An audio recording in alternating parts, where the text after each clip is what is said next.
You're watching Mind Chaos Brew. We expose the grift, break down the psychology, and call out the chaos that nobody else will. Let's get into it.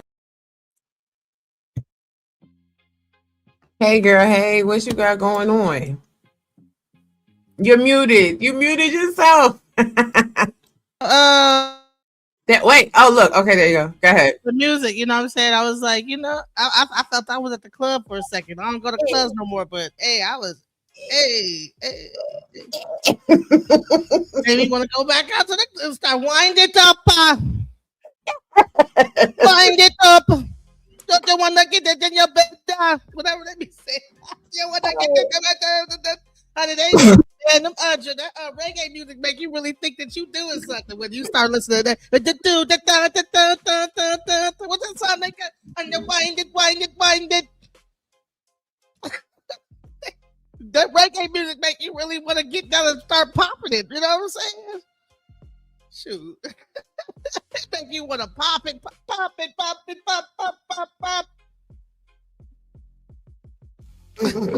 You a mess. Listen, let us not open the show twerking, honey. You know what they say. They always say black women somewhere twerking as well. Go again. Tell me so tomorrow. Oh, they got their hair habits in there. Their hair habits in there. They're twerking and they're jerking and they're also all they want to do is twerk their bodies. Oh, so y'all today. That's all the black woman wants to do is twerk and shake her booty. Yes. Like a monkey, like some kind of an ape or monkey, or always. But what's crazy is look at how my picture's right here, and look what's below my picture. Look the did it like mean to like? Was this like intentional? Listen, was this intentional right here? It really wasn't, but these people focus on titties. It was just titties. No, I wish my titties were that like plump and supple. You know what I'm saying? I'm old. They're longer. They're a little bit longer now. They're longer. Listen, did you breastfeed your kids? I breastfed. You know what I'm saying? They're a little bit longer and juicier. But those are cute. Right. Those are cute little boobies. Boobies. Oh, y'all, I can't. You have me crying. I got titties now. I ain't know. Those little cute little boop, boop, honk honk. Those are honkers. Honk honk. They don't fit in them regular bras. Them and stuff. No. I got sports bras, okay? Sports bras, okay? Over the shoulder boulder holders, okay? Oh, listen. Oh, it's cute, listen. I know that's what you were talking about when I showed you stuff that you was like, wait, that's what they want to do. That's what they want to do. Listen, there was a couple other versions too, because they had made you with the long, wavy, luxurious hair, all of this and all that. I was like, oh Lord, Tommy Sotomayor would never. Damn hair helmet. Had a whole damn fit. Look. Let me see if I can pull one up. Hey, I got the hair helmet on today. I had some locks in my hair, and I'm trying to I'm in that awkward phase of locks. So I got the hair helmet on today. Oh no, it's only women that be in the awkward phases for the locks. Now, come on now. Huh? I said it's only women have the awkward phase, but I know a lot of men that have awkward phases when it comes down to locks as well. But yes, and that in between where it's like oh my God, where they're not really short, but they're not really long. But you got to get them twisted every week because if you don't, it's just gonna turn right back into an afro. Exactly, pretty much. They don't know whether it would be locks or what. Well, you are a man. Now, I saw a video today, and I gotta share it with you because it kind of speaks to how we got to know each other. Child, look at this. Look at this right here. Okay, wait, I gotta rewind it back to the beginning. Oh Lord! Uh-oh. Yes, I had to do it. Oh God, Jesus.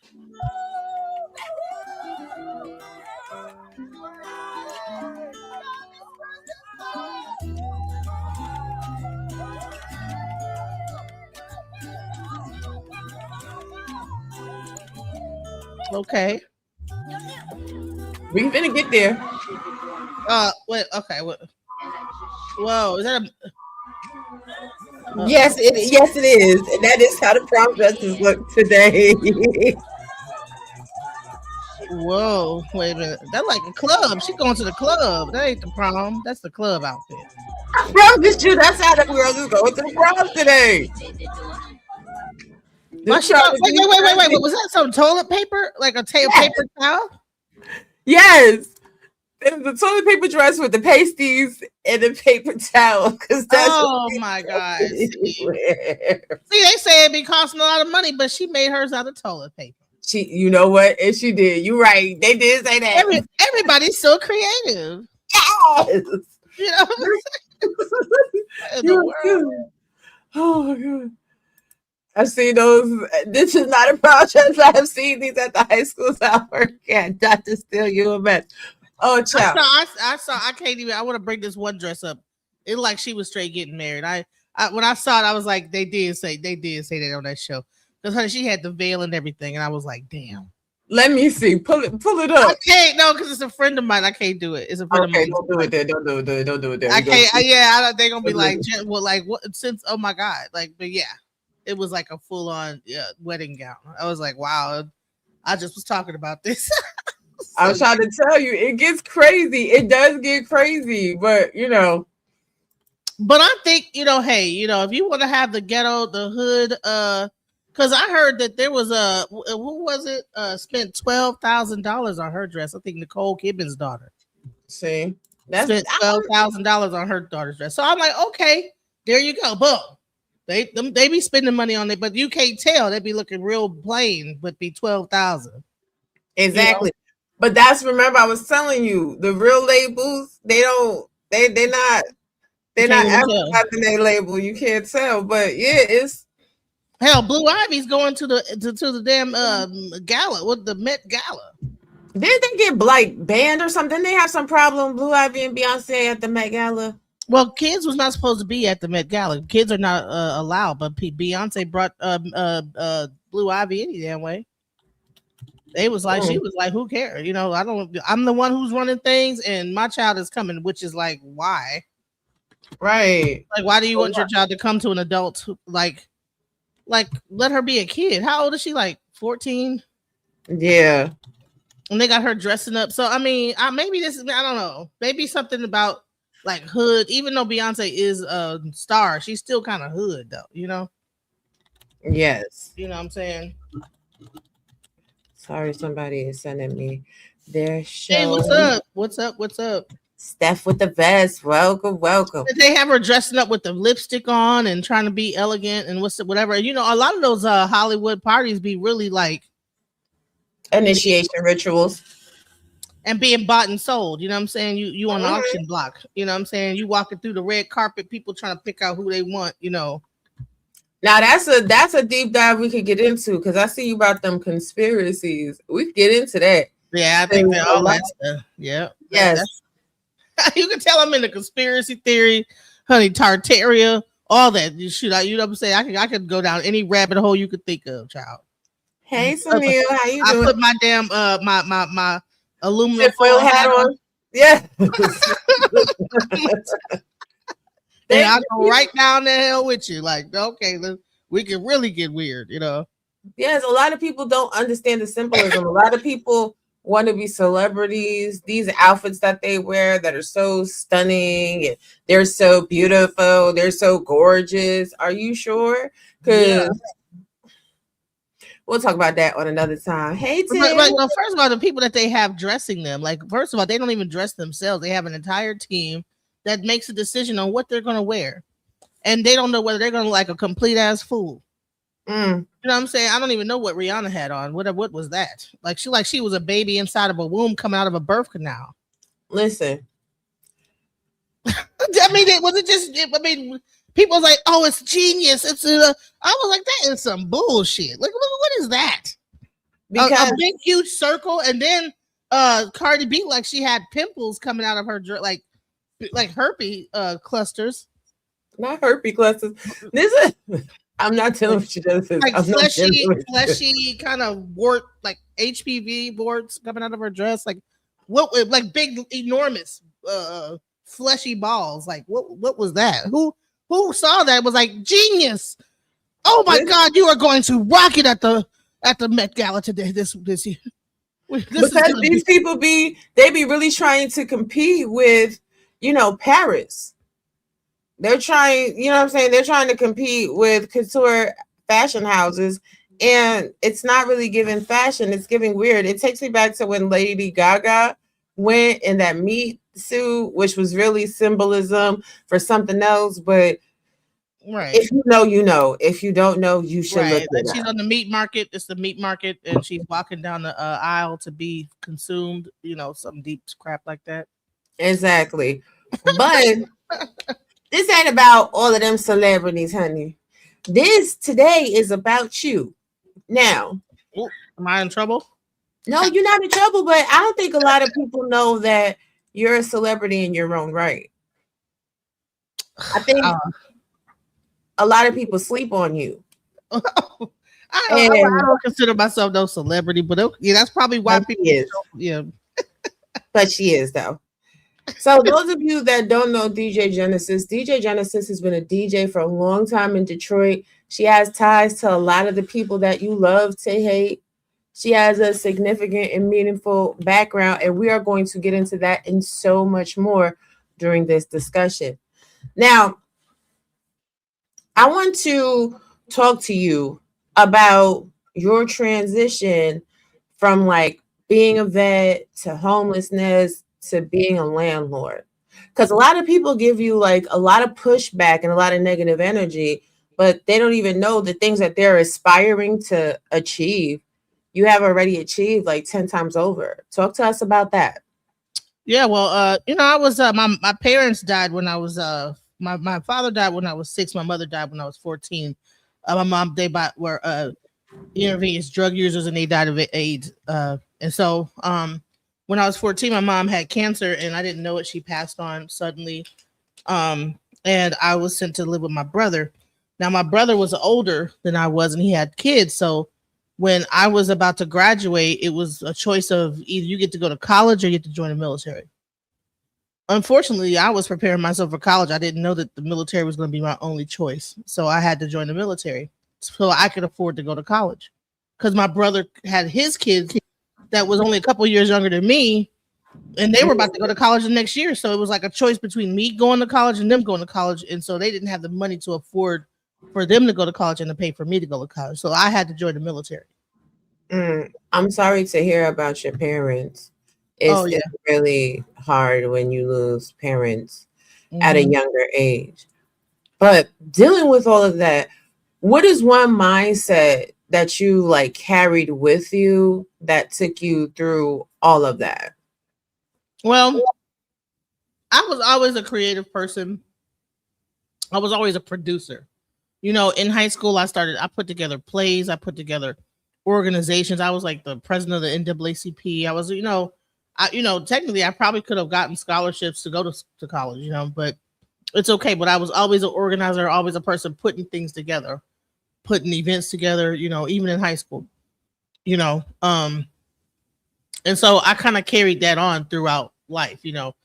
When I was in the military, I put together events. When I was and then when I found out about being a DJ, I started throwing events, and that was like my outlet, was like being a creative person that put together things and brought people together, So that's always been like a thing. So DJing was a natural progression coming out of the military, because it's something that you bring people together. Everybody's dancing, everybody's having a good time, and you're controlling people's happiness by making them have a good time, by controlling the crowd. So, yeah.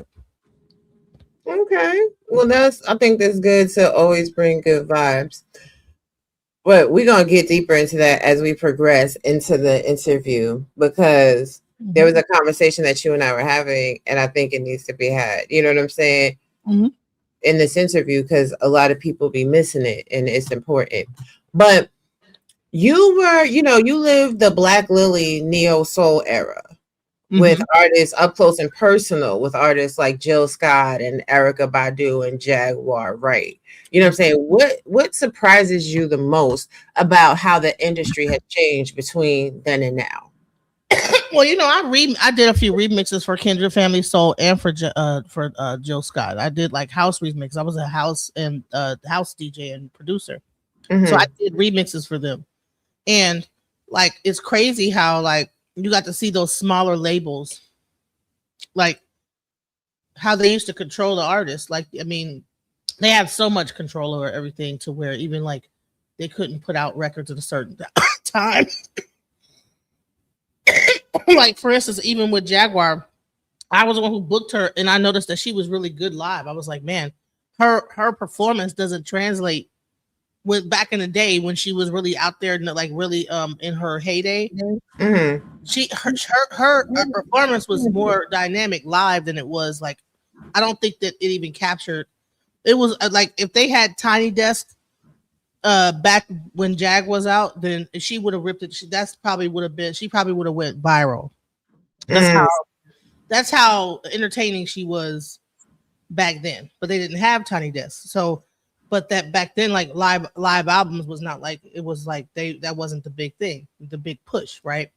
So I say is that what was the question again? I forgot what the heck I was talking about. What do you feel about the change in music? How it went from like Black Lily neo soul to what it is today? Yeah, so like that live element, that whole just seeing like people like that whole thing with Black Lily, that whole live, how that whole conglomerate with OK Player, how they created a movement. I mean, they had people chanting OK Player. It had the website to go with it. It was like a whole cult like following OK Player, with the movement of live music, live hip hop, all that stuff. And now with AI kind of coming over, it's like people are gonna be. It's like it's just gonna be a robot. Like we're just gonna be hearing just a bunch of like fake digital, I mean, and you can see it slowly coming in when after T-Pain came out and everything. It got us more attuned to listening to voices that sound like computers, and then more pretty much they don't need to have humans anymore because we've been sounding like computers for so long. You can't tell the difference between a human voice and a computer anymore. So now, see, that was going to be my next question for you. So I know you actually used AI to create and release music yourself with the Alchemizing Energy project. So what is your honest current feelings about AI generated music as a whole? Do you see it as a more powerful creative tool or a threat to the traditional artists and livelihoods? Or an exciting evolution? Like, how you see that? I think that eventually people are going to get tired of hearing that nonsense, because let me tell you something. People are going to eventually begin to miss the organics, and then that part of organic music might go underground, and people might just like get back into vinyl records, and then you'll have a few like select group of people that go backwards into like collecting vinyl and things like that, and making that like a kind of a collector's thing. You'll have more people that are purists that really want to keep the music and not listen to the AI stuff. But AI is taking over everything. I heard a thing where this thing sounded like Michael Jackson, and it was called a song called Cocoa Butter. And it sounded just like Michael Jackson. And I was sitting up here like, what? Is this Michael Jackson? And then my daughter was like, no, that's AI. My daughter had to tell me. She was like, he don't make all them because it was overdoing that. Have you heard that song Cocoa Butter? I haven't. It's by Taylor L380 or something like that. Hold on. It's called. I'm gonna show it to you because I was like, I was fooled. At first I was like, I was like listening over and over to it. Like, is this real? Is this from his old? Maybe he had like some songs in the vault that we didn't even know about or whatever. And it was like. My 8-year-old daughter had to tell me, like, Mom, like I was playing it, and my daughter is so sarcastic. She was like, I was playing it in the car, and she looked at me, she says, that's not Michael Jackson. But this is the thing, and your camera's a little bit frozen, but this is the thing. when it comes down to Michael Jackson music, Michael Jackson is one of those artists that did leave a legacy, like legacy albums in the vault. So just because you see a song and it's in like a channel that's not connected, doesn't necessarily mean it's not part of the catalog of Michael Jackson. Because me and hubby were just looking at a video the other day, and it was like this Michael Jackson song, and he was like, "Is this really a Michael Jackson song?" And he looked it up, and that one was. Check this out. Now, unless Michael Jackson went underground and went to the Trinidad and still recorded some music and is using some advanced AI, I don't know. But this whole persona, this character, L380 has its whole thing of Michael Jackson if he was still alive. That's the whole synopsis of what he's doing. Check it out. L $3. I'm listening to it. I'm gonna drop it in the chat for you guys too.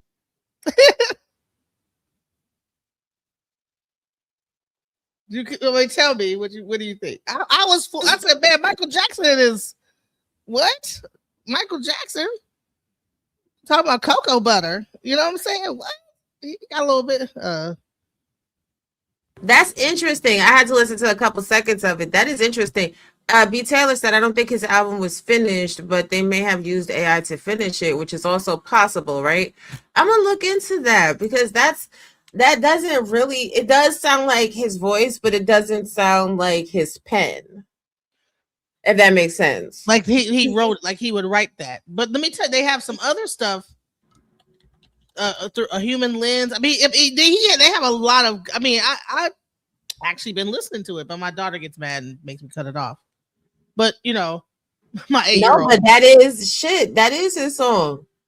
It's a real song. Huh? It is a real song. But is it Michael Jackson? Yes. Cocoa Butter is an unreleased song from the late 2000s intended for a Michael Jackson project. The title was found on handwritten notes listing songs he wanted to finish around June of 2009. Recent 2026 AI generated tributes have brought the title back into circulation, but it simply was unreleased, and that's from the Jackson Dynasty. So that's from like a fan. So is that guy L $30 releasing unreleased? Because it's a bunch of stuff he's putting out. Like I'm like, what? You know, and the production sounds really like decent. The hidden lens. Listen to the one called look him up. Look up through a hidden lens and listen to and hear the music behind it. It's like what? Like it's crazy. It's yeah, like and the artwork that he's using it is, but it's like it came out of nowhere. You know what I'm saying? It came out of nowhere. But that's because the family, I believe, has cleared up any issues with like their claims to his music. So from the family trust, because you got to understand that Michael Jackson movie just came out as well. Exactly. So did they finish it? Possibly.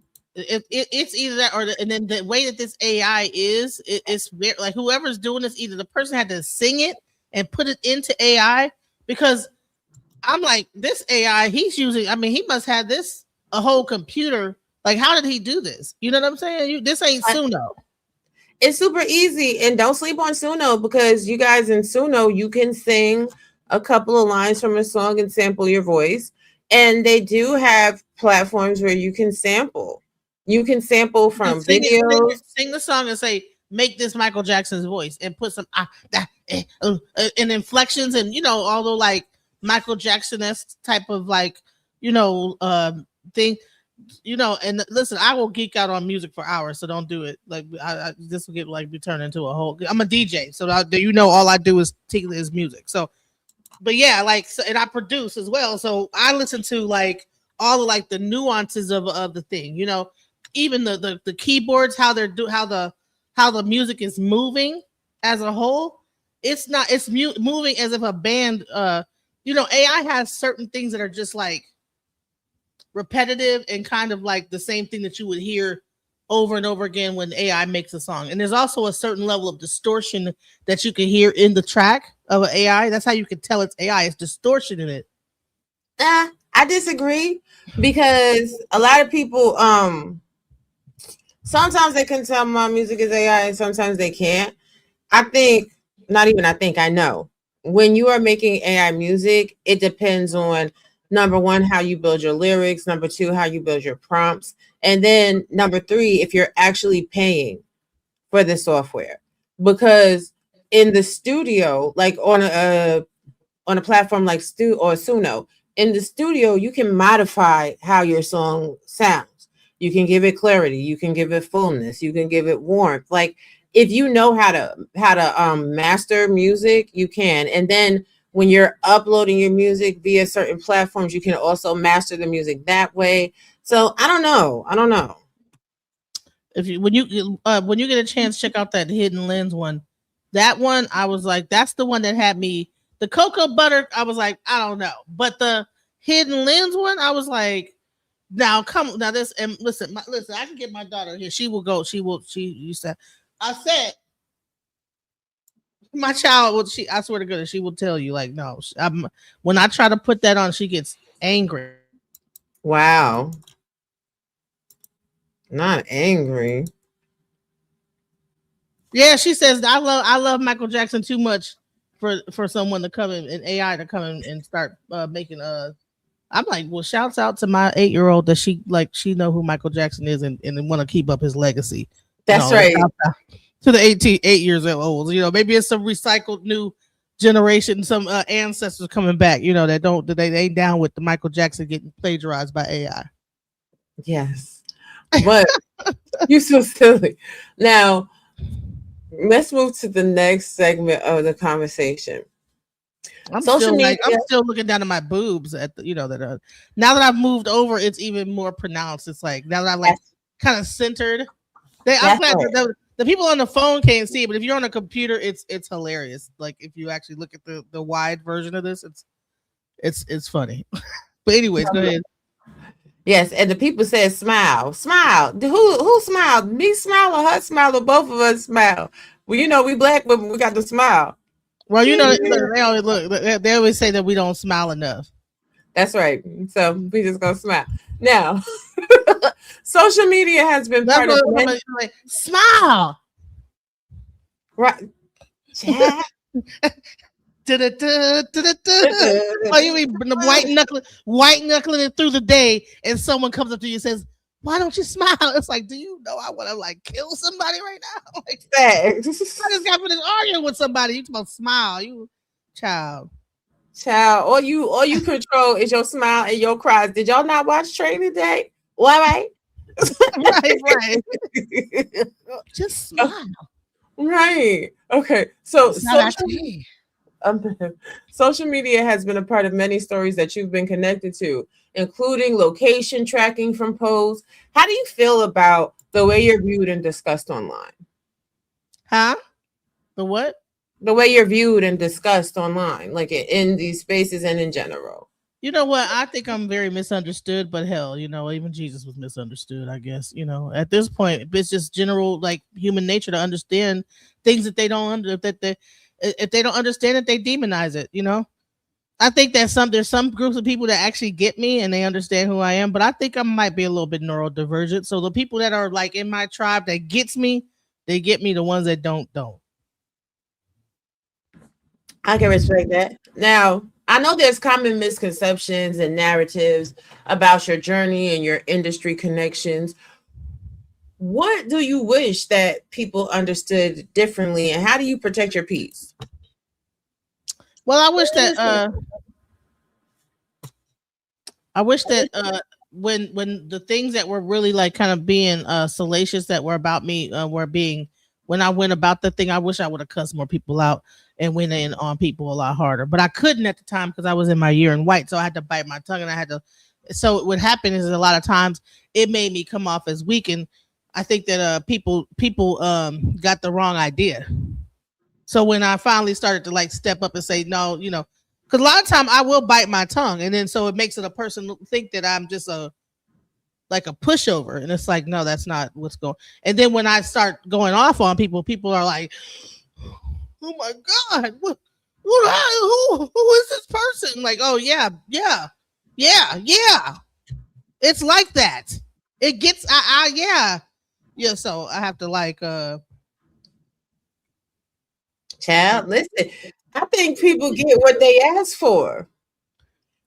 Well, I tried, like, I went through a big period of biting my tongue and trying to get people to understand and trying to plead my case in a very kind way, just by being intellectually discuss, talking like but I had to learn how to also. And then another thing is that people don't understand, like, the way I'm not from the online.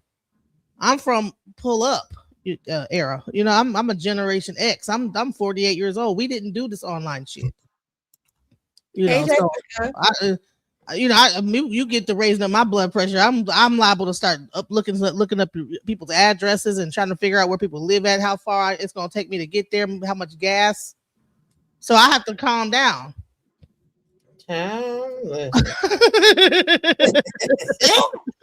Listen, this internet is funny to me. Oh yeah, people get some balls on the internet. Oh, they do. Oh, Lord. And you'd be like, man, you would not say that in front of my face. I can guarantee you wouldn't. Exactly. Right, because people be talking real crazy on the internet, but in person, they be like demure. Yeah, real demure. What was it called? Real demure. Yes. Demure. Yeah. Child, they be doing the most. You don't want it. About to great with a fruit fight. Right. Right. You know what I'm saying? No, we're not going. You think it's about to be a pillow fight? It's about to be something way different. You just leave me alone. And that's the thing. Like, so, and to say this is kind of what happened even in the Jaguar situation, because what Jaguar thought was I was a pushover because I was in my year in white, and the way she kind of was coming at me, I wasn't really supposed to argue with her. I was supposed to, be of gentle character. Well, people gotta be mindful of the gentle characters, because then when you get to turning back up on them, then all of a sudden you really the bad guy. Yeah, they'll forget about all the rope that you gave them to hang themselves. They be inviting themselves to crazy things.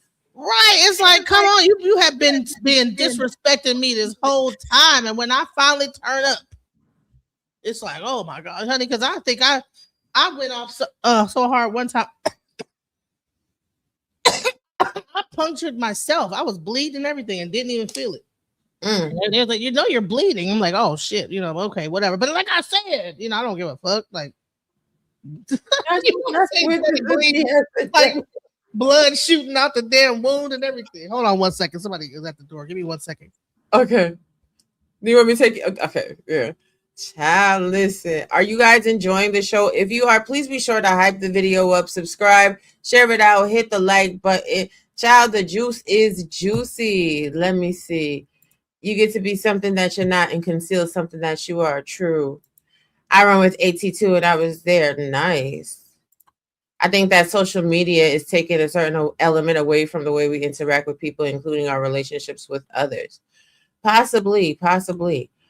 Well, while we are waiting for DJ Genesis to answer her door, honey, let me hit y'all with a little bit of some AI music. I was trying to figure out which one. That was a long guy, guys. I'm sorry. Oh, okay. Look, you came back quick because I was finna hit them with some AI music, honey, with some AI music. Ciao. But yeah, computerized. You know what I'm saying? That's what they've been talking about. Whoop, whoop, whoop, whoop. Right, but people were sleeping. People were really sleeping on the computerization of music. But AI, like I was saying on I think it was your show the other day when we were talking, AI has been involved in the production of history and the production of humanity, public facing, since 1950. Like, so I don't think people really do enough research when they are being upset about certain things. Well, AI is brand new. It's really not. But that brings me to my next point, right? So you and I both have been on panels. seeing many hip hop and culture discussions. What do you think are the main factors that turns those conversations toxic instead of productive? Is it ego? Is it unresolved personal drama? Social media amplification? Audience expectations? The financial stakes, or something else? What do you think? Performing for metrics. Being metrically performative, so you understand that the views are getting low, so you got to shake things up. You know, there's a counter of how many people are viewing your video, especially on StreamYard. So what'll happen is when they see those numbers go down, they feel like they got to shake shit up, and so they'll do little performative things to get people rowdy again, and the numbers will go back up. So it really creates an artificial environment of like fake arguments that really don't even have to happen. You know, a person will come in and start to interrupt people and be, you know, screaming and yelling because YouTube is very negative. I mean, maybe it's just my algorithm, but my algorithm is negative as F. It's like Trump and the hantavirus. I mean, it's just my thing. I stop. Sometimes I just be like, oh my God, you know? So for some reason, it's a lot of, it could be a lot of negativity, you know? So you gotta, how you gonna one up the negative, one negative gotta one up the other negative, another you know, the titles gotta get more extreme, the information gotta, and it's encouraged, you know, a viral, you know, and like this, oh, I can't believe it, oh, it's a shame, or you know, you have to put all these titles that make stuff, because I mean, even when you say DJ Genesis and Raw G chop it up, you're probably gonna have less views than if you says Genesis cuss out and storms off on Raw G. Yeah, and I completely agree with you on that, but I think it's an integrity thing, right? I think so many people have made social media their job because they're afraid to really actually exist in the workforce and compete with other workers in a way that can't be manufactured and manipulated.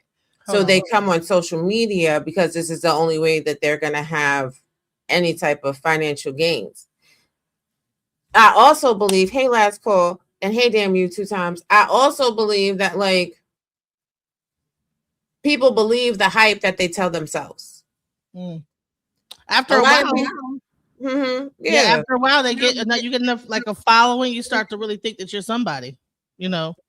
You start to really believe that you are really like you. It goes to your head. Oh, I got 100,000 followers, you know, and stuff. You start really thinking that you're a celebrity. Right, but the thing of it is, they're not. These people on social media are not celebrities. And when we start breaking it down to forensics, right? Because a lot of people that are on social media have tax evasion charges. They have liens against them for not paying their income tax. But if we, girl, yes.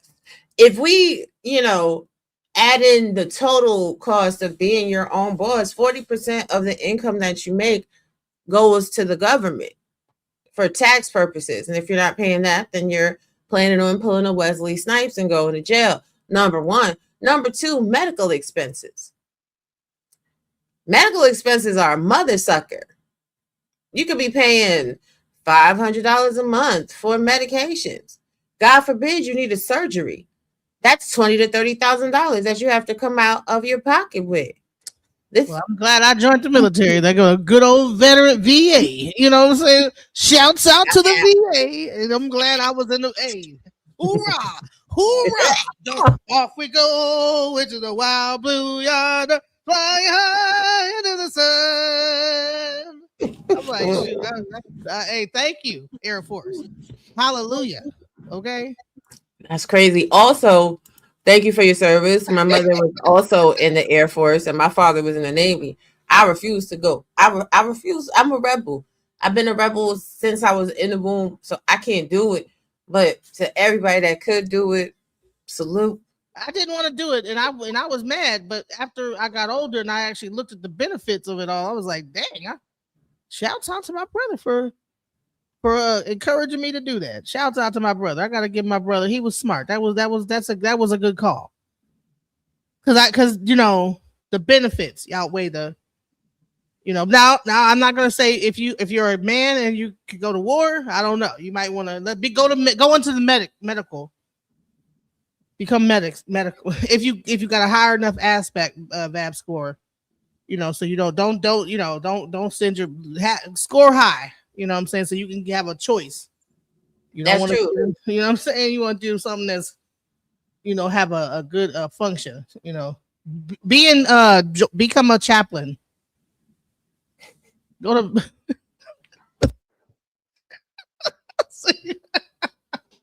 Y'all better pray. Y'all better pray. Right. Listen, become a chaplain, okay, in the military. You know what I'm saying? Just become a chaplain, so you don't got to go out into the war. You are funny, but this is a thing that I don't think a lot of people get. Like them ASVABs is crazy. You can't be no dummy. You can't be a dummy in the armed forces. Like not for certain branches of military. You really can't. No, I was in the Air Force. I had a special duty assignment. I was top of my class for information management. Yeah, So when stop treating people like their life story and who they are. Like this woman is pretty damn smart. But they keep sleeping. But with everything you build, with your DJ, your producing, your real estate, interviews, how are you thinking about balancing and expanding these different parts of your life and your brand moving forward? Man, you know what? I am still trying to figure out what I want to do. I think I'm going through a midlife crisis or something. I'm trying to what do I do now? You know how you reach a certain level, okay, I got a house, I got the car, I got, so now I'm just going to travel.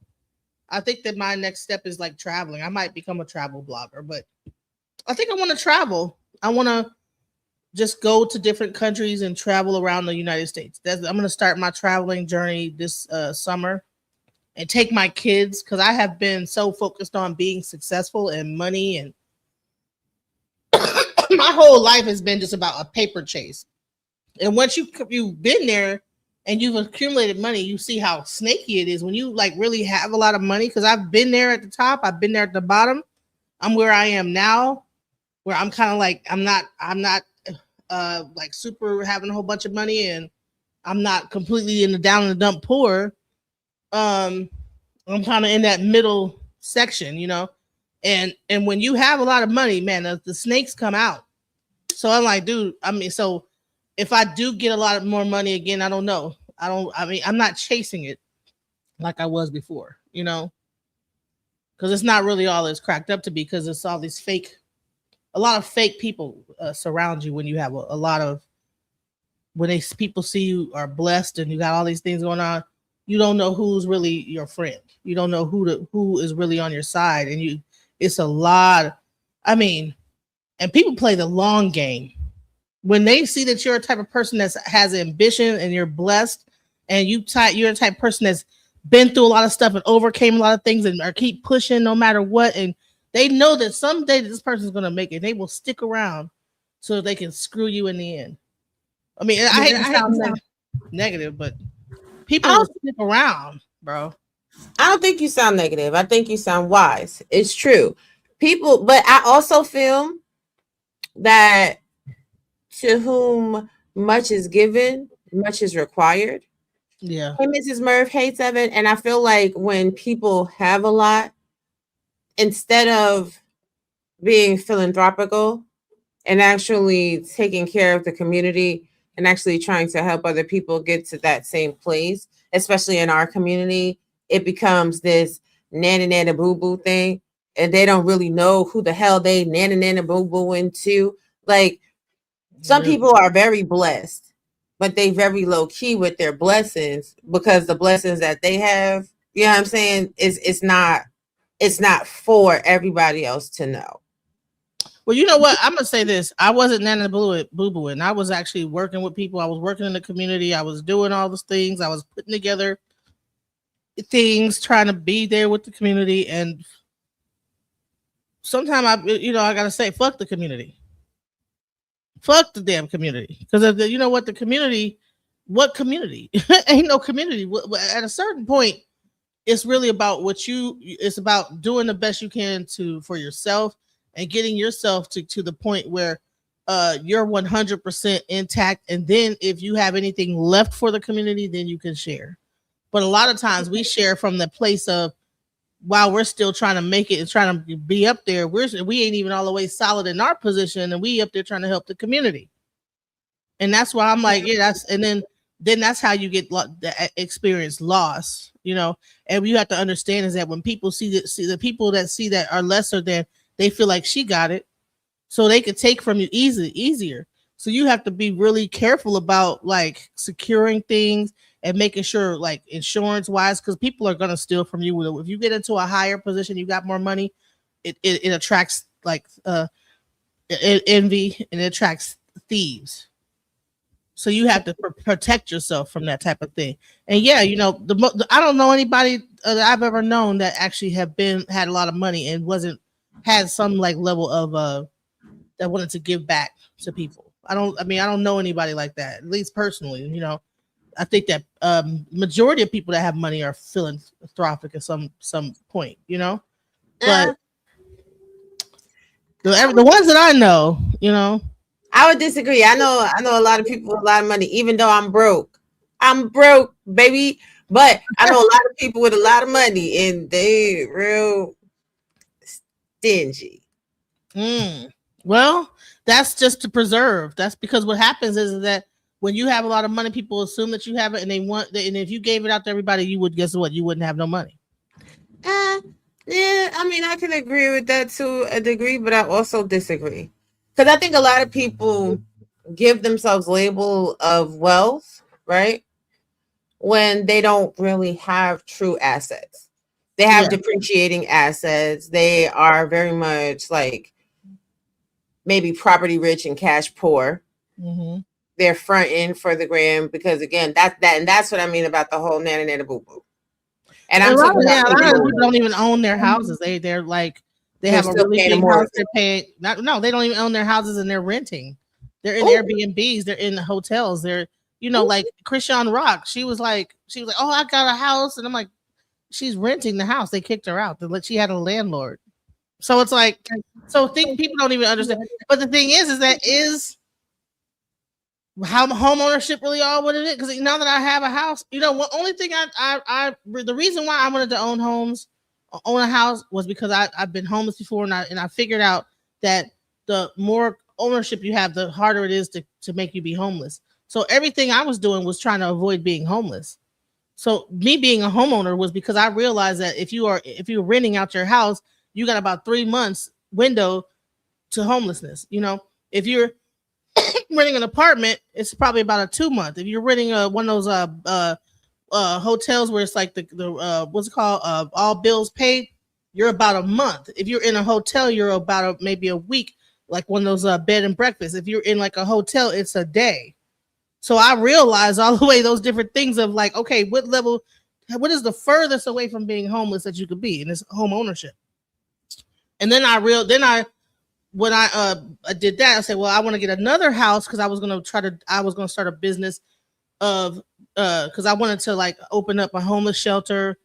You know, again, I thought, you know, philanthropy, trying to like pour into the community. But then by me doing that, I had people that was, you know, being you know, looking out for themselves, and just kind of screwed me over. And it was a friend of mine. I thought, you know, that she was a friend.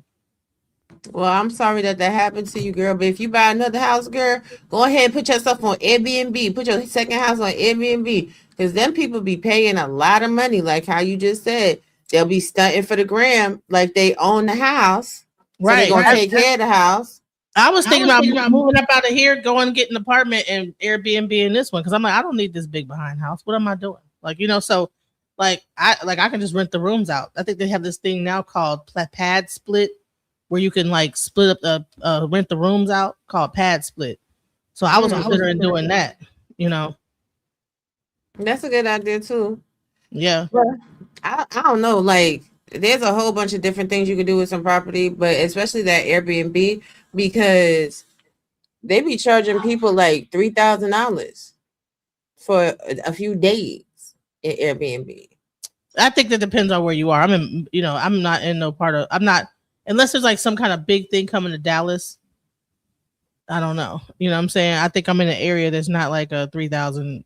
It's a residential area, so it's not like close to where like a lot of like activities are going on. Mm. Like if I was like in Arlington by the football stadium, I could probably charge like $3,000. But I'm like in a residential area, like 30 minutes outside of Dallas. You know what I'm saying? So Listen, go look at the comps on Airbnb.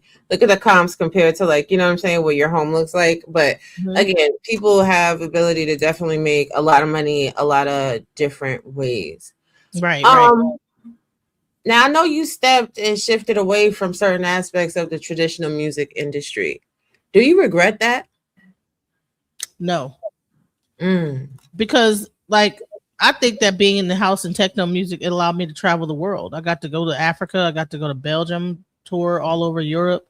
I don't think I would have had the same opportunities because it's oversaturated in the hip hop and all those things, especially with women, you know, and people trying to get into those industries. And then all the crap you got to go. I didn't have to fuck nobody to become a DJ. I didn't have to suck nobody dick to be a DJ. I just had to buy some techniques and buy some vinyl and play some records at a nightclub, and that was it. So wait, as a Black woman that wears weave, that's not a size 2, even though most people in America, the average size is a size 14. So most people in America are obese by clinical standards. You mean tell me you've traveled? Your passport got stamps on it? Stamps. And people that sit in their house every day, look, now she got the passport already. Sitting on the table, honey. I don't even use my regular ID. I use my passport. Okay. But people that sit in their house every day will be quick to dismiss what it is that you're saying and minimize your perspective on a conversation. Oh yeah, I've traveled. The only place I have not been yet is Asia. That's my next. I like traveling. I had a job where it was 80% travel. I worked as a consultant for Accenture, so I used to travel like from Monday through Thursday, getting on a plane. You know, like how they be having in the movies. You know how they be like people on the plane, leave on Monday, do a presentation, and then get back on. You know, about like whatever they're trying to do. That was actually my life. You know. Yes. On the plane, it's we're business travelers. Like in the Mondays and through Thursday, we leave at 7:00 on Monday to the town you're gonna live in. Stay in at the hotel.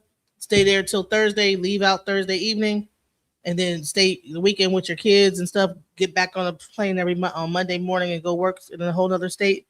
But now it's all remote now, so you know. But yeah, I traveled. I've traveled for my job. I've traveled for DJing, for the entertainment business. I've traveled for a bunch of different things. Now I'm traveling for fun. You know, I'm gonna travel now and try to enjoy my life. You know, so because I've been working. So I spent so hard like this. Because you could get caught up in the grind. You spend your 20s and your 30s, and you're like, you trying to make this. You trying to become something. See, America gets you caught up in that rat hamster of trying to, you know, be at this level of like, you know, of striking it rich and getting money and this, that, the other. And then you end up like missing out. I mean, that's where I was on a paper chase. I was on a whole paper chase from 20 all the way until like about 40 something. And I realized, dang, you know, I looked up and I'm like, damn, I had money. You be chasing money so hard, you don't even know you got money. I mean, that's true. Now, Mrs. Murph said, have you experienced gender discrimination when trying to book gigs? Well, yes. It was not. You know what it was? Other DJs. Because at one point I had like a record that was hot in Japan, and they were like, and people wanted to book me, and people was like trying to you know, like trying to book me in Asia, but some of the DJs in Detroit, you know, that was like their stomping grounds. They didn't want, you know, who knows? They probably in Japan wilding and didn't want nobody to find out what they was doing over there. But anyways, like they didn't want people to know or let me know that my record was hot over there, so I could tour over there and get and you know and purposely like held it from me. Yeah, like don't tell her that her record is hot right now in Japan. That type of shit. Man, listen. This is the thing about it. I want you to live your best, absolute best life at this, you know what I'm saying, at this good grown age. Travel, see everything, do everything. And if you decide you want to get back to the tables, to the ones and the twos, especially since you know a purist movement is coming. Girl, start preparing for that. But this is your season to just enjoy your life. Enjoy it. You know what? I actually do have a booking coming up in Chicago in July. I did get booked for a birthday celebration, and I think I'm supposed to be going to a event in Detroit to DJ as well. So it's kind of coming back. 313. Hey, Right. So people are starting to come back asking and requesting the music too. So that's cool too. For real, like house music. That might be the thing. That might be a thing I need to get back towards. Get back into the music. You know what I'm saying? But I had lost the music for so long because I had, when all that stuff was going on with Jaguar and the cult, with all the people in my house, all the negativity reached such a height. It took the wind out of my sails. Wait, so the house you in now? That's the house that everybody was in. Oh no! That's the house I moved to. It was the other house. That is my other house. Okay. Yeah, I moved out of that house and into this house, and the other house is where the one that they stole all my equipment and everything out of and everything. Now it's interesting the exchange with you and Jaguar Wright. I do think Jaguar Wright has a phenomenal voice. Like her voice is undeniable. Shorty can really sing, and she's a great performer. But I think she didn't mess the whole thing up. Now I think if she does a show, I don't think people are gonna be so wrapped up into all the gossiping and all the other. They're not even gonna be able to like pay attention to like the show of her performing. So I don't know. But I think that the more she kind of like she's kind of stayed out of that sector a little bit. I haven't seen her as much like really getting all in that whatever. Maybe she can like rebrand herself. I think she can, because I think with the voice that she has, no matter what, she could always make it singing. But like, let's talk a little bit about that before we wrap things up. How was it to be so closely entangled with Carbonnation? While it was happening, it was actually like I felt like it was a family. I felt like Shaka and Azine and the kids, like they would go out and play, they would cook, and he was working. Him and his wife, I'm building the business aspect. I felt like we were building something, right? And putting together all these different things. Me taking my business mind and my ability to organize and create things.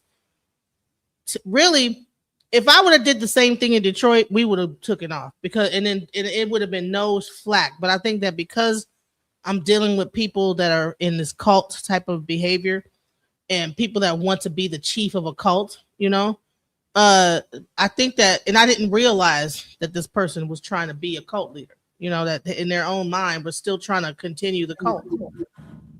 Mm-hmm. They wanted to be the second iteration of Nature Boy, Mm-hmm. And so when I found that out a little bit too late, I was thinking that this person was more of a business person and was just that, okay, well, you were the business person, you were misunderstood. So let me try to help. We can work together, and put the, I thought, okay, these person they got talent. They're able to rap. They got the cooking thing. So I was focused on that from a business perspective and also leveraging the little bit of attention that they were getting online, because I wasn't really online at all at the time. I didn't have any kind of social media presence whatsoever, except for Facebook and my friend, like my immediate family, keeping in touch with them.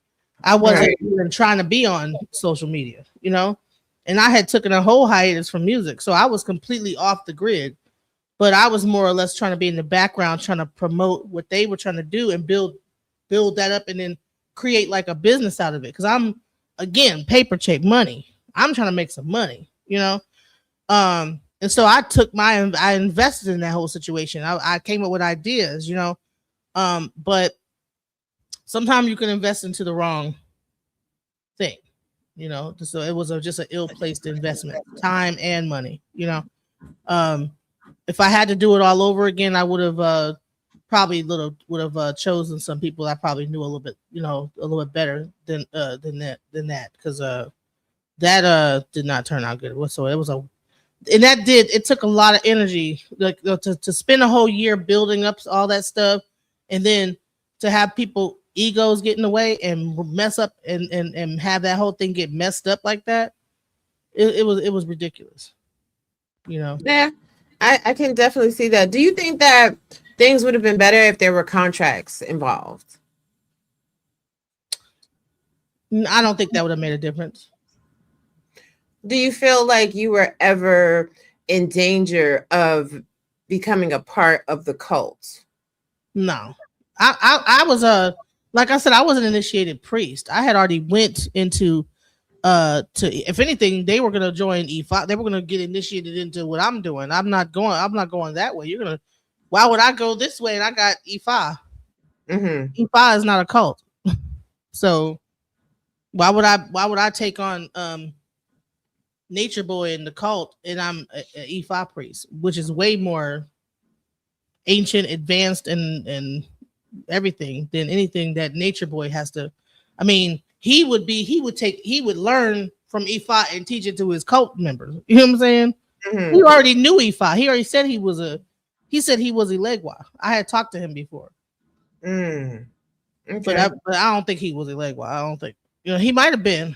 He said he was. I don't know if he got initiated into Elegua, but when I talked to him on the side, because me and him had a debate about E5, and I was asking him why doesn't he practice E5, and he was saying about the ancestors and that the ancestors live within, and that's true. He looking back, that was true what he said, that ancestors are within, but that don't mean that you're God, that you're like the Messiah to everybody, and everybody need to follow you and suck your toes and all this other wild stuff.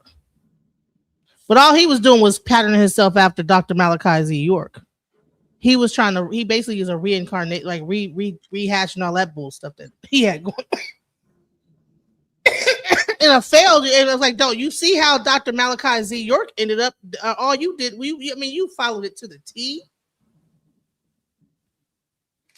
This is true. Like, this is, what a lot of people don't know is I'm very much interested in these cults and how they begin and how they consume resources, consume people around them. You know what I'm saying? How they become this living, breathing entity. Like, and I'm starting to do more research into the Nature Boy, Carbonation, all this and all that era. But I kind of liken these to the FDLS, the Foundational Latter-day Saints, the Mormons. Mm-hmm. Yeah. And how, like, the one person died, the son took over. He went to jail. Someone else tried to scoop in and profit off of what was happening. He wound up going to jail and having a whole bunch of, problems. I think this is something that is just synonymous in cult culture. And I'm glad that, like, you didn't get swept up into the bull crap with them. But I do know that, like,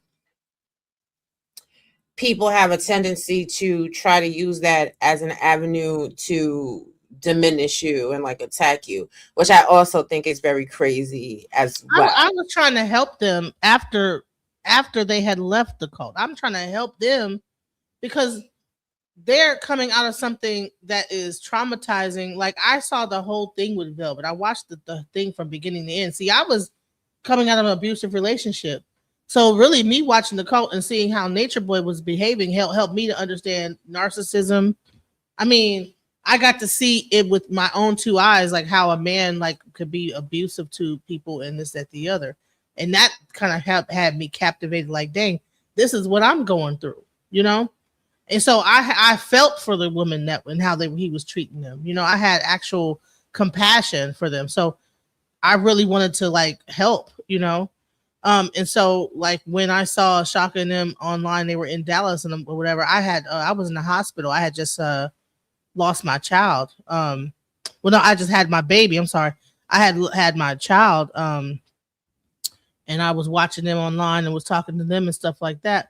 But the biggest thing was I was trying to help by either like business or whatever. And it was during COVID at the time. And I ended up going into business with Shaka, trying to like build his website, build a website for the tribe Zulu.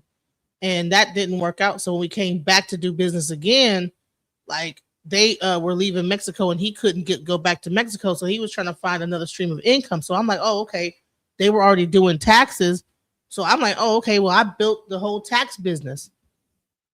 So I created an entire tax website because, I'm a software engineer. So if any business a person come to me with, I can pretty much build the infrastructure. I'm capable of doing that. You come with me because that's what as a web developer, that's what you pretty much do. An engineer. I'm a software engineer. I build systems. I build applications. So I know how to take. And then I've owned businesses. All that stuff. So I know how to start a business from start to finish. And I'm able to everything. So unfortunately, it just didn't work out. Child, I know a lot of people that can use your services, use my services too. I do websites and everything else as well too. So yeah. And Yep. this is the thing. Like, I think for our community, we do need to have more of a presence in tech spaces. Yeah. And see, I've been in the tech world for almost 25 years. So I was like I said, I got grants and everything through the city of Detroit. I've been in the startup world as well. The whole incubators and all that stuff like that. I had an actual startup that it was a food delivery app that I was going to create, but it kind of got taken. The idea got reinforced by YouTube and Uber and Lyft. I actually told Uber my whole rundown because at one point they were just doing rides. They weren't doing delivery. And I told them, you guys already have the infrastructure. Man, I got the email to this day and they were like, oh no, we decided we're just going to go and do it ourselves. I got the email where they said, no, we don't want to, we don't want to partner with you. We're going to do it ourselves. So wouldn't that be an intellectual property? No. Nope. You can't really patent that or anything like that. So maybe it's okay. That was a lesson in me to, you don't just tell nobody your idea. Your whole schematic, yeah. You know what I'm saying? I didn't. It's almost like a person that they're trying to be in the break into film writing or writing movies and stuff, and they showed a script like what's her name? The lady who made The Matrix showed it to the Wachowski brothers. Yeah. So that's the type of stuff. If you don't know any better, you're like, oh yeah, check out my script. And they like, you know what? That's not no. I'm not interested. Next thing you know, they put out Terminator. But Miss Murph has a question. She says, "Is there a way to protect yourself from that happening again?" And I also had a question because non-disclosure agreements. Don't tell nobody your ideas. Keep it to yourself and try to develop it on your own, 100%, and then try to launch it, soft launch it. It's called a minimum viable product. A lot of times we think about putting things out. We want to put the whole entire thing out. It has to be perfect, everything. But if you just put the most basic thing out that's going to generate the money or whatever, then you can fund your own self. You don't need to like put everything out. You slowly release it over time. You don't need everything done. The biggest mistake we make is trying to perfect it too soon because you might need to pivot. You might need to like go a different direction. Maybe this ain't the idea maybe that ain't the move, Maybe it's not. But I don't know. I always felt like you could patent software applications. Yeah, I mean, you can. Mm-hmm. I mean, all somebody got to do is change one little thing, and then it's the patent office is the biggest place you can get things stolen from you is the patents. Because I mean, hell, there's people I think that actually look through the patent, find ideas, and then change something slightly in it, and now it's theirs, and they don't have to pay you nothing. That's who said that? The guy that made his he has a the petroleum thing. he's making gas out of like using plastics, and they were saying why doesn't he patent in his idea? And that's what he said. He says no, the patent whole thing, that whole thing about patents is a scam. It's a way for people to steal your ideas, because all they have to do is just change something slightly in it. Like, oh, okay, instead of me using water, I'm using spring water. You know? I'm using alkaline water. You know what I'm saying? Like, and now, boom. And now it's a whole different product just because of one element. One small thing. We got to have some conversations about the tech side of things too. See, one conversation leads to another. You know, you guys didn't see, so there's a whole like you didn't see me on I think where I was talking about my app about pizza delivery. You didn't see it was this was back when I first had the idea, and I had gotten it developed. It did, like, the actual software I developed got bought by a company, but that had the infrastructure. See, the one thing that also happens is a lot of times you could build a software, but you don't have the business infrastructure to make that software to work. Because it's just one thing. Uber is not just the software that you download on your phone. There's an entire, you know what Uber is? It's dispatching. Yeah. It's a whole dispatching model. It's not the delivery. It's not the pickup and it's the dispatching. Like a taxi service is the core thing behind taxis is the thing that says, go here and pick this person up. Go and, you know what I'm saying? And that whole process there. So, yeah.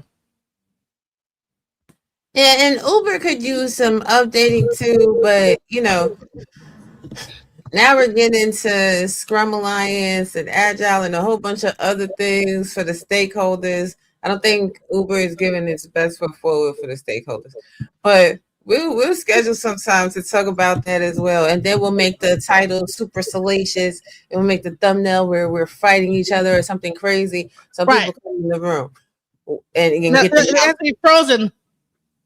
Yes. Right. Oh, they know how to make them. The honey, AI is diabolical with the faces, making them look evil and stuff. Yeah. Well, then that's another thing too. Like, I don't know if you know, like, I just been having a little AI war with one of my friends. We've done the triads versus the handmaidens, and it's very interesting the different perspectives that both of us took and how, you know, everything rendered out. I gotta say that playlist is pretty funny. But before we give our final thoughts, I want to talk about one last thing. So, a lot of people thought that exchange that we had on that show was like level 12 cataclysmic, they hate each other moment. And I found that to be quite toxic. How people try. Right, you know what I'm saying? Like, how people try to frame that like whole this, and maybe some people have come into the chat room because they think they were arguing. Do it. It's funny is when I have rest and bitch face, so when I'm not, like, you know the term is angry when you talk about like, smile.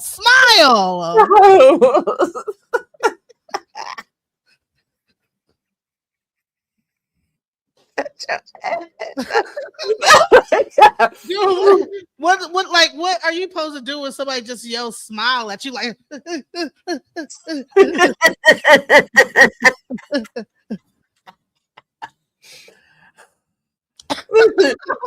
supposed to artificially smile? Like, I might be thinking about some shit, calculating some shit in my mind. And here you go interrupting my goddamn thoughts. I had the answer. I had the cure to cancer in my mind, and here you come with smile. It was right there. It was right there. Smile. Fuck. God dang it. I knew it. I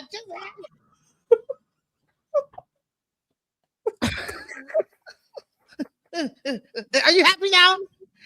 You guys all could have got the cure for cancer, but you know what? You wanted me to smile, damn it. You ruined it. You ruined it. It's all your fault. I'm sorry. I'm having a moment. I don't know. Listen, that was funny as hell. Like, who? I'm right there with you. Because sometimes this is why people don't understand.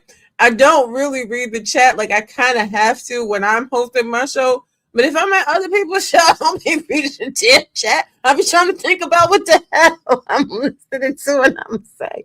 I can't do it. But I'm glad that we were able to have personal conversations, and that moment wasn't what they thought it was, number one. And they weren't able to, well, they did try to frame it. They tried to spin it. Oh, ooh. You know, listen, if it was high school or whatever, everybody'd be like, ooh. 3 o'clock, they gonna be outside. We don't do it. Listen, meet me at the lunchroom at 3 o'clock on the playground. Bitch. Fight. Let's go down. Fight. Oh my God. Guys be getting off on that. Like, look at those two women fighting each other. They just be shaking like this. Look at them. You already know what they're doing. Look at her. Oh, look at her. Oh, get her. Oh, get her. Oh, get her. Oh, yeah, talk that mess, girl. Oh, you already know what they're doing. Watching two women go at each other. You know they're getting off on that. Yes, but it's crazy when, like, you know what? I ain't even gonna do it because I was gonna say something smart, but I'm gonna let it be. But the thing is that okay.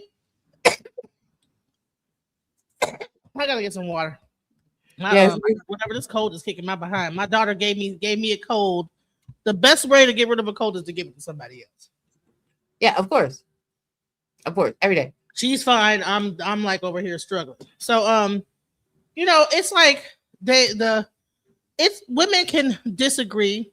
The only thing I do find is that a lot of shows with Tommy and these type of men is that they have, like, at first everybody was saying, well, they're always saying it's the men's fault. It's always the men's fault. So now they have turned it over, and now everything is the woman's fault.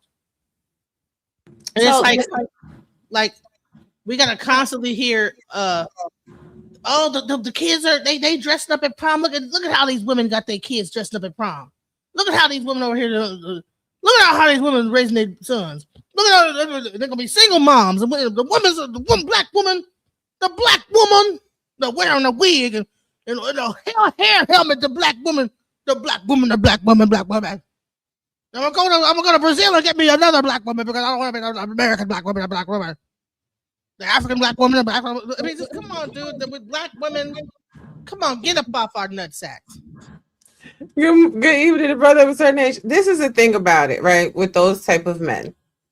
Those type of men are immature.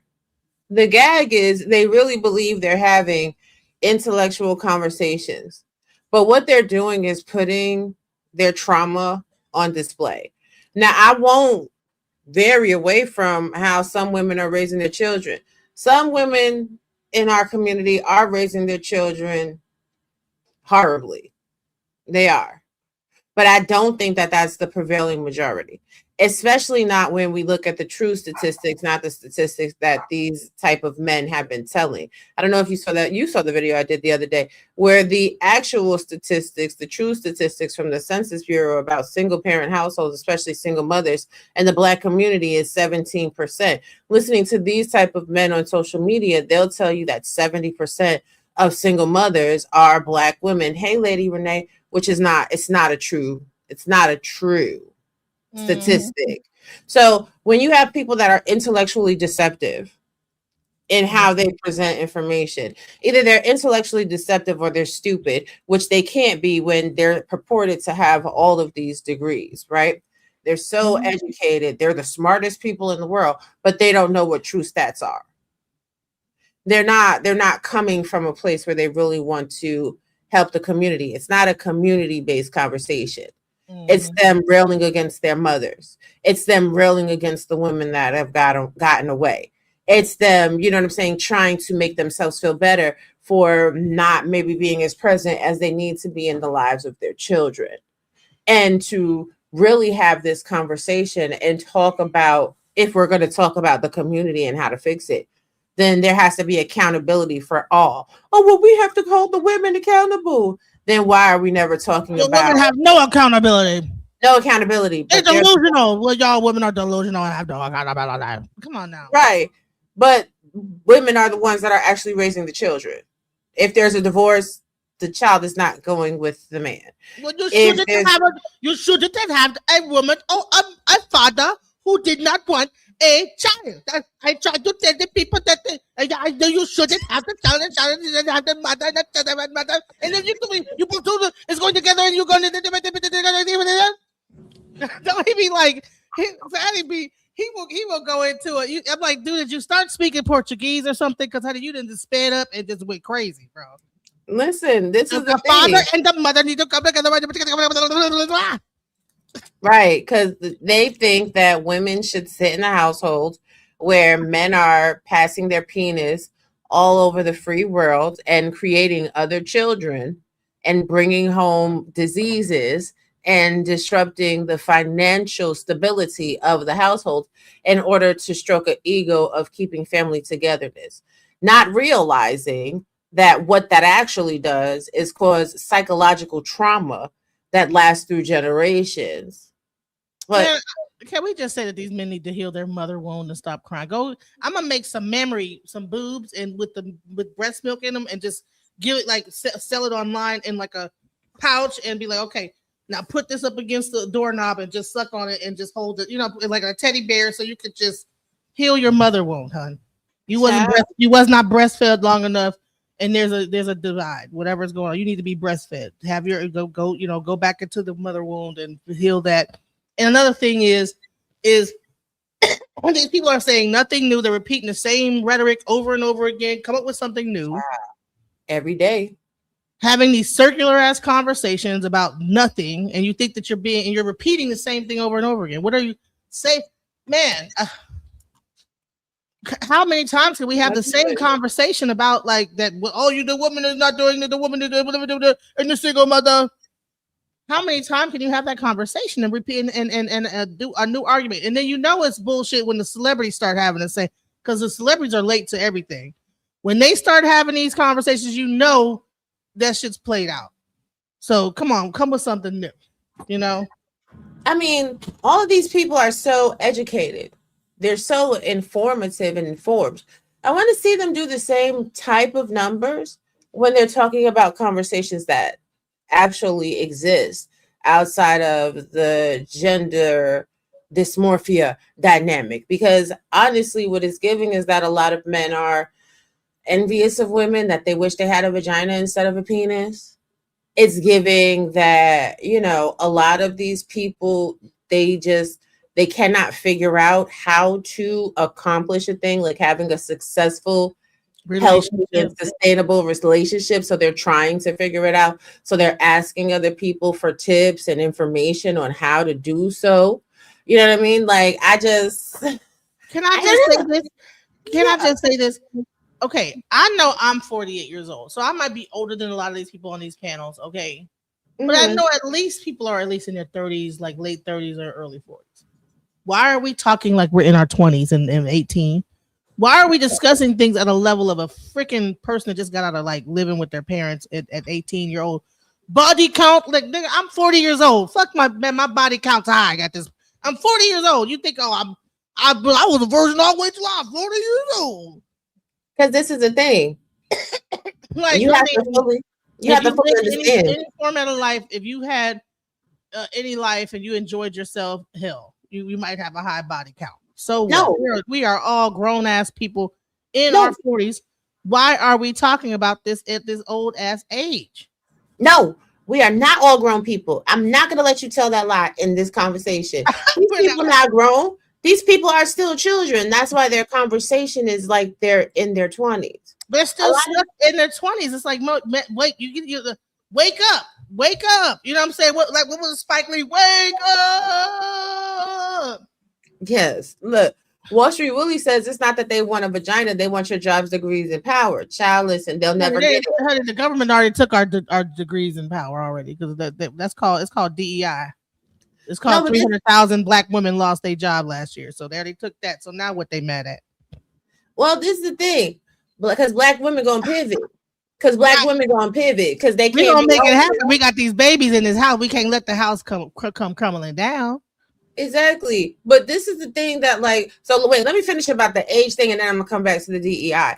So when it comes down to the age, most of these people still live in multi-family dwellings. They still live at home with their families. Their families are subsidizing their lives, right? You know how many men I know still live with their mama and they always use the same excuse. Oh no, I had to come back to her and take care of my mama because she was sick. They always say that lie. Come on now, she ain't that damn sick. She's still cooking dinner. She just made you a plate. Talk about you got to take care of your mama. Listen, sorry, not sorry. I'm very much not a fan of people that are grown and that are existing off of their mamas, and you know what I'm saying? Like, I think that shit's very weird, because if you're an adult, you should have contingency plans for when things go wrong, and you should be able to still provide a roof over your own head. Now, if you're living your life like, you know, communal family, and your family has decided that until you get married, you're not leaving the household, you're not leaving the family fold, that's one thing. But a lot of these people are just really super immature. Like, I told people that I'm transparent with my husband, and my husband has seen my whole phone. Well, I don't believe that. Okay. You don't believe it because you have the inability to be honest. Do you understand what I'm saying? And people have an inability to be honest because they're still children. But in order to the DEI thing and people losing work, yes, a lot of Black women did lose jobs on DEI. Yes, degrees have been reclassified, because a lot of you MFers, not Black women, just people in general, don't pay off your student debt. So they had to reclassify the degrees because that's part of the trillions of dollars in debt that we are in the United States of America, right? So what's the pivot? The pivot is certifications, because a lot of vocationally trained people are making the most money. And they've been telling you this for years. But people don't got time to look at vocations or certifications or improve their lot in life because they too busy spending hours and hours and lifetimes on panels trying to argue a point about submission and control in a community that has no power. Right. That's what, man, I had a person tell me you talk too much. But then the guy he had spent years in prison. And I said to him, nigga, you was in the hole. In prison, and in the fucking worst in prison, and you're gonna tell me I fucking talk too much, and you had to sit there and listen to a bunch of niggas for months talk and scream and yell and talk to themselves and do all that bullshit, but I talk too much. You know what I'm saying? This is the thing, you talk too much because you're a woman. Because in these people's mind, women are like children meant to be singing and not heard. I don't know, but the reality is, they don't want women like you to talk. They don't want women like me to talk. And I'm going to tell you what it is. Do whatever the fuck you want to do. Because at the end of the day, what's for you is for you. And when you have what's for you, honey, these people going to hate. They're going to be upset. They're going to be mad. And they're going to do everything they can. And it still ain't going to take away nothing. That's for what? You catch. Right. And the bottom line is that for the longest time, I you try to have decorum, you try to be God, not to raise no hello estate panel, have some respect. But they don't have respect. They want to be able to disrespect you because it's their panel, and all that stuff like that. Like even how at time like Tommy, that he could be very disrespectful, but then he wants you. Oh, it's my panel. It's like, well, that does not mean that you have to be disrespectful and talk crazy to people, This is the thing, screaming, raging, and ranting. I mean, dude, really? This is the thing that I don't respect. Even if it is your panel, don't sit there and say you're not being disrespectful. And that goes for anybody. If you being disrespectful, you being disrespectful. Exactly. Like, damn, if you're going to be disrespectful, on your shit. And then when people disrespect you back in the way that really hurts your soul, don't cry. Like, oh my God. I'm going to take my toy away. I'm going to kick you off. I can't believe that you did this back to me when I was disrespecting you. Well, that's like, you see that meme? Yes. Yeah. When people be out here lying and acting a fucking fool, I be like this, look. What? A bullshit? Bullshit. Bullshit. Bullshit. Child, listen, stop playing with me. Like, fuck it. Like, and I think that for women that have been in the armed forces, I think for women that are just real, like we are cut from a different cloth. We're not finna play with you. Like, don't expect me to be soft. Don't expect me to be baby powder. Too masculine. And like, and I'll be all of the, and they still trying to holler. Like, too masculine. First of all, who said that feminine entity was soft? I see some of the most fiercest animals are the female version of the animal. What are you talking about? You too masculine. No, feminine energy. You have the wrong idea about what femininity is. Femininity is not just somebody who's going to lay down and let you walk over them like a doormat and like a rug, and they're being submissive and no, that's they know that that's not what that is. That's why they try to push the narrative so hard. Because what they want to do is psychologically condition women to believe that unless they are being walked over, trampled, they're keeping, you know what I'm saying? They're letting these men do whatever they want to do, then they're going to be considered masculine and they're not going to be chosen. And I am here to tell you, the lie detector determined that's a lie. Look, will we tell these liars? Men don't like nice women. They don't. They like to be abused. Because let me tell you something, men. If you be just so nice and whatever, that man is going to cheat. He's going to run over top of you like you are a dog piece of crap. But if you tell me I ain't putting up with this, and I ain't putting up, you ain't putting up with that girl, is that what you ain't going to do? And they will get turned on by the, I ain't going to do that. Well, you little feisty, you feisty, oh, you fancy, huh? Oh yeah, and then they fantasize about how they're going to make you submit in bed. That's what the real truth is. Like, Child, stop saying say it again. Say it again. Right. Make me submit. Right. You know what I'm saying? Child, these people be trying to. What is that Shakespearean play? The Taming of the Shrew. I'm gonna show you this video. Hold on, I'm gonna show you a video. You are frozen again. Wait, is it me or is it you? I'm what? You frozen? I'm frozen. Mm-hmm. No, I'm gonna show you this video, man. It's hilarious. Hold on. Okay. But yeah, like these men pretend like they want you to be the soft behind, the soft behind woman, but no, they don't like that soft ass shit. They the moment you do that, they get the avoidance. There's this thing called avoiding disorder. They get the avoiding you, not answering your phone call. Why? Because you being too goddamn, they take you for granted at that point. You know what I'm saying? Like, oh, okay, well I can get. She gonna be there. She gonna be there. On. That's why they have whole dominatrix. Shout out to all the dominatrix. Talk to you. You know what I'm saying? Hold on. Wait, I'm gonna share it with you. Man, this I don't know who this lady is. I'm gonna put it in the back. But she be speaking the truth. I don't know who she is. You probably have seen her on Instagram, but she be going in on these men, bro. Oh, here she goes, sis. I'm sorry, not to call you bro. I don't know. I picked that up with my kids calling people bro. I don't know what that is. Child girl, go ahead. I got little kids too. My little kids be doing the whole calling the bruh and all that stuff. So I didn't start saying bro. Right. We say that all the time. Right. Like, right. Check out those two videos. She be going in on these men. Watch. Oh my God, I'm always muting Facebook. Wait, did I mute Facebook this time? Oh no, I think I just did. It turned the volume. No, I did. Why is it not playing no sound? Facebook be playing in my face, y'all, because I have to turn Facebook sound off because when I be at the job that I don't have, making money that I don't got, you know what I'm saying?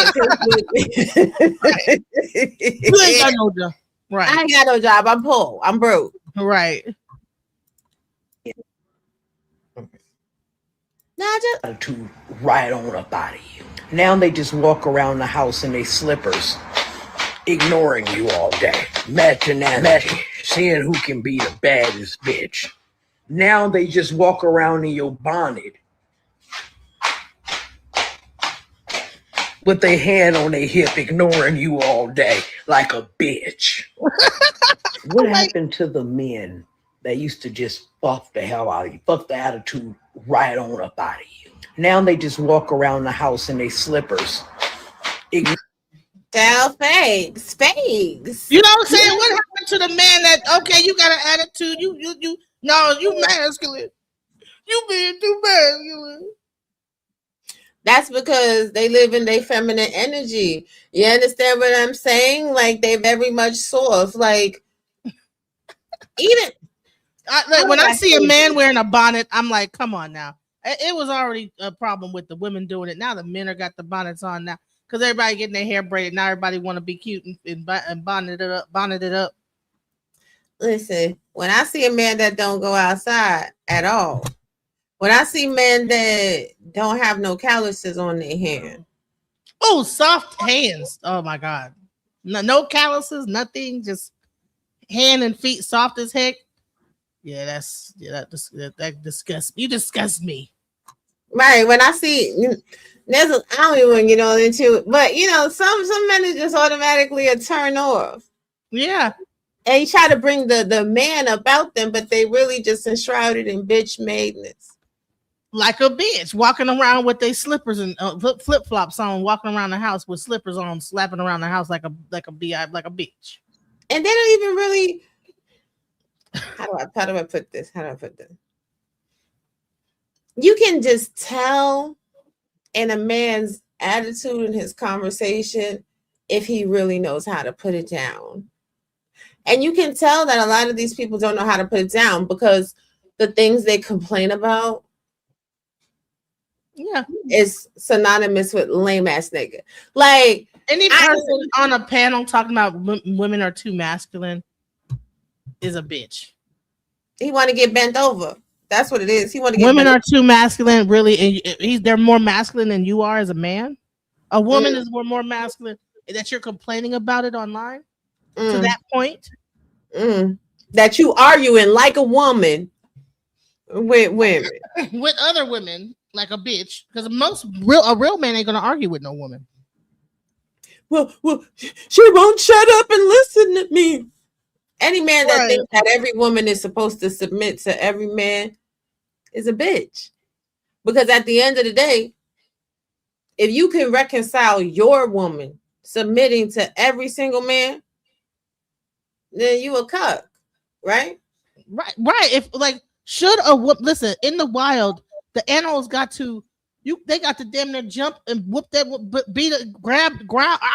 It's a brutal thing. The woman ain't just submitting to everything. She be getting screwed. She wouldn't know who the father is. That woman out in the lions are out there. You can't just jump on her back and procreate with her. So, honey, she fighting them off. So why should we be submissive and whatever? Like we ain't animals ourselves. We just no. You want a woman that's mean. You want a woman that's on some mean shit because that means she's not bending down and bending over for anything and willing to take anything. You know what I'm saying? Exactly. No Wall Street Willie because we about to end. I got some work to do. Y'all know I made the president's list because this is my third consecutive semester with a 3.9 and higher. Wall Street Willie want to win. He do. But how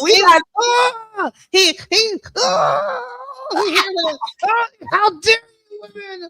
Y'all women act like men. I gotta say something. It's too much feminine energy.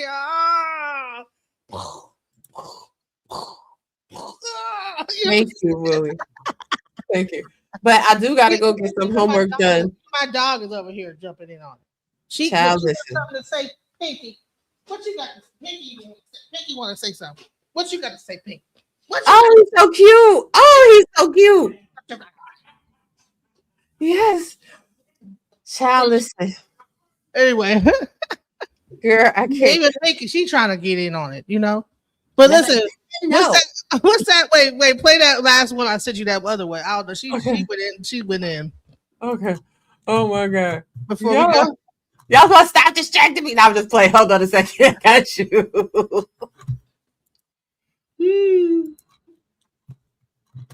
Now I don't know about this makeup she putting on. It look kind of wild, but to what she say, listen to the words. Okay. Oh, God. Why do we always do that? I hate Facebook. Nigga, go out with him with his friends. fuck all that. I don't want you around the homies. That ain't no place for no woman. Bitch, shut the fuck up. I'm going. He don't want you to see how the other men treat him outside. He don't want you to see him getting popped in the back of his motherfucking head and them taking his weed, telling him to shut his bitch ass up. That's what he don't want you to see. Because here at home, he got you under the illusion that he's something, that he tough. You know what I'm saying? Hollering at you, screaming at you, being macho. But in the streets, he's nothing. So that's why he don't want you to go with him and the homies. It ain't because you so cute and there's no place going lately. Nigga, you weird and half your friends is weird too. It ain't no damn dangerous place for me to be. I'm the hardest nigga in the room, bitch. So shut that punk ass shit. I want to see what's going on. He's a bitch out there. So that's why he don't want you to see nothing. Yeah, take a ride. Take a ride. You know you ain't got no real gangster. Now, you got a real one of them real niggas. You already know that they never get in the car with his ass. But this nigga's a bitch. You can go. Like, true story though. Like, this is the thing about it. Oh my God, I'm so glad she said that because we've had those conversations before. Man, half these niggas on these panels is bitches out in the street. They getting their head knocked off by men in the street. They can't walk out the street. You think, come on, some of these dudes on these panels, you think they get pop and then lay the fuck out, and they don't even got no catch back. I don't really understand that shit. Right. Like, they can yell at us women on the panel, and they right here where they seem significant. But let they go out in the hood, they are going to get straight up pumped. That's what I'm trying to bring it up. Like, okay, replace going out with your boys to being on the panel. You know what I'm saying? But they be licking each other's balls. They be licking each other's balls. They be guac 3000 on each other. But this is the thing. So this is why wait, that conversation. Wait, are we saying literally or are we saying? Yeah, literally. They be sucking each other off on these panels. Because that's the only way they could get their conversations off. They would probably suck each other off in real life too. Right. I said what I say. I don't back down off shit. Because I'm actually a real gangster and real, you know what I'm saying? Right. But I thought you were saying they be like for real. They do. They do. Background information? You know the tea? Is that the tea? That's the tea. The tea is these men be wanting to get flued out more than these bitches do. Right. Like, yeah, I agree, man. I agree with what you're saying. You know what I'm saying? Yeah, these women, these females. And they get mad at me because I talk to them like they ain't shit because I know you ain't shit. Because if you really was, you would come where I'm at and make it shake. But that would be a dangerous thing. But, right. You know, they're not really about that life. And all of these confirmed bachelors, y'all niggas look real LGBTQIA associated. Y'all not confirmed bachelors because you want to be bachelors. You confirm bachelors because any woman with a piece of sense is listening to you talk and is not going to attach herself to you for the rest of her life. I'm saying, like, how could you have these opinions and still be dating? Ain't no woman gonna get into an argument about, like, well, what is up with what you're saying on this line? Like, what are you saying, bro? And how does that not translate into your real life and how you treat, how, like, even like sometime where with Ali, he'll sit there and keep talking about, well, you see these women, the title be this, and he just see these women. But I'm like, don't you got a long-term partner that you're with? Or if you're not married, like, so this person, she's the exception to the rule, or are you complaining about her in reality? Like, is this like some subliminal? Because I don't know if it was me and my man was up online talking, I would be thinking that, like, are you trying to say that that's, you know what I'm saying? That arguments would ensue. Child, listen. It's easy to control strangers on the internet when you can't control your natural element while trying to tell other people how they should control what. Oh, really? They're trying to take it out on us. Really, they have no control in the household, so they get online. God damn these women. Right. That whole part. You know what I'm saying? These damn women, you females. I have no control over my life. My dick is small. These damn women. And a lot of them really think they got big ones too. They really think. Oh, they really think it until you meet a chick like me with a big old booty, and you can't get past that sucker. Oh, she's fat. You're fat. Now you're fat. You had I'm not fat. And the guy put on the thing. Oh, you're not fat, but she is. I'm like, and you listen. And if you had the chance, you'd still want to fuck. So shut up. Ooh, that whole part. Don't say them. They don't want. Man, let me tell you something. Half these dudes have fetishes, and they don't even want to admit it. Come on now, they all fetishize us big women. Oh Come God. on. Oh You God. want to sneak around in the dark in a and don't let your friends know that I'm your favorite thing, little favorite treat that you like to sneak around with. Child, get out of here. I know how. Listen, my thing is this: there be a lot of people try to holler. There be a lot of people try to holler, but God bless them and keep them. Because the truth is, they can't win. Now, listen, I'm not a promiscuous woman, but if I wanted to be, I could be out here. Trust me. Easily. I don't have no problem. And people always think, oh, you fat, you child, please. Listen, here's the thing. People always think that conversations equate to sexuality.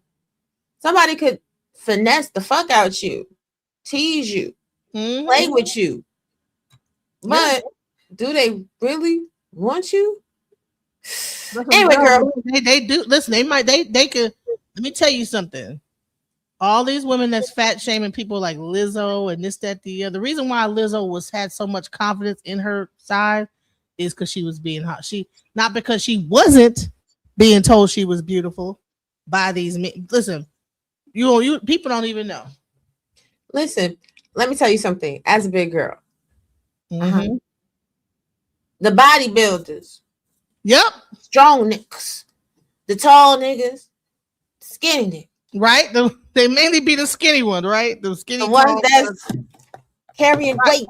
If you understand what I mean. That's y'all. That is y'all's colony to plus size sisters. Niggas that's telling you too big is because they know they're not heavy with it. Okay, the girth might be a little bit. They might be. They might be like Chris Brown. Ooh, that's sad. Chris Brown. Oh man, you ruined my whole fantasy about Chris Brown. What? But it's true. He showed it. It was shown all over the internet. It was sad. I was like, it was really small. It was bad. Oh Lord, no, Chris Brown. It was Chris Brown was like this. Oh, was it? Oh Lord, just pencil thin, huh? Just long and skinny, like just be poking you to death. Just a pokey. Do the hokey pokey, and you do it to Chris Brown. You know what I'm saying?